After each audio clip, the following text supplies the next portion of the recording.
exemple, ces gens qui sont en train de pleurer devant cette statue, ils ont deux problèmes. Un, l'ignorance. Deux, l'idolâtrie. L'idolâtrie, pourquoi? Parce que cette statue sur laquelle ils sont en train de faire une veillée funèbre, ce n'est pas Christ. L'ignorance, pourquoi?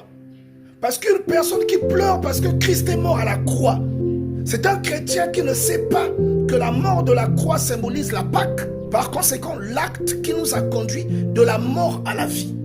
Christ est offert comme un holocauste pascal que vous retrouvez dans Exode chapitre 12. Donc ces gens qui pleurent devant cette statue sont ignorants. Ces chrétiens ne sont même pas au courant que la mort de Christ les a fait passer des ténèbres à la lumière, de la mort à la vie.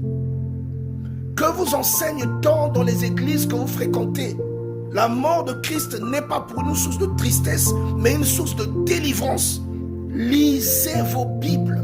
C'est l'agneau pascal que l'on devait immoler et dont le sang devait être marqué sur les linteaux des portes.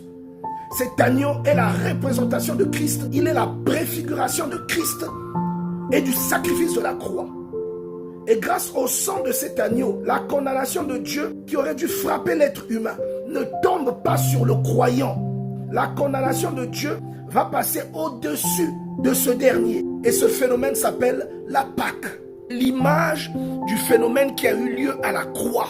En allant à la croix, Christ nous a exemptés du châtiment éternel qui aurait dû nous atteindre. Christ est la Pâque. Bien-aimés, vous êtes obligés d'apprendre, de lire et de comprendre ce que votre conviction implique. Comprendre la leçon qu'il y a derrière la Pâque. Et je vous rappelle que par exemple dans l'orthographe, vous voyez qu'il y a Pâque avec S et il y a Pâque sans S. Et là encore, je vous dis que beaucoup ne savent pas parce qu'ils ne s'y intéressent pas. Et la connaissance que vous donnez à votre enfant à l'école, c'est une connaissance qui lui permettra de réussir en tant qu'individu dans la société. Mais la connaissance que vous lui transmettez bibliquement est une connaissance qui va garantir sa subsistance et son bien-être de manière éternelle. Donc vous devez veiller aux deux connaissances de manière simultanée. Pour comprendre ce qui se cache derrière tout ceci, il faut repartir en Égypte. Et nous devons aussi comprendre ce que l'Égypte signifie. Un pays dirigé par un mauvais roi. Et ce roi est l'image de Satan. Ce roi est l'image du diable. Comme vous le lisez dans le livre de Daniel, il y a un souverain qui est l'image du diable. Vous voyez?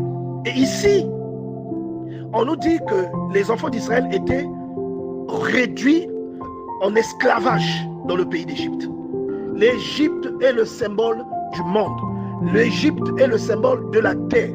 Or, la terre est dominée à partir d'un certain moment par le diable. Mais au départ, Dieu a confié la terre à l'homme. C'est pourquoi vous voyez que lorsque Joseph arrive en Égypte, le peuple arrive en Égypte. C'est comme Canaan représente le ciel d'où nous venons. Et nous arrivons sur la terre avec un certain pouvoir. Vous voyez, Joseph arrive et il prend le pouvoir.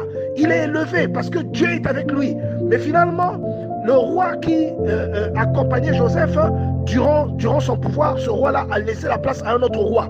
Ici, c'est juste une transition qui vous illustre que le pouvoir est passé d'Adam vers le diable.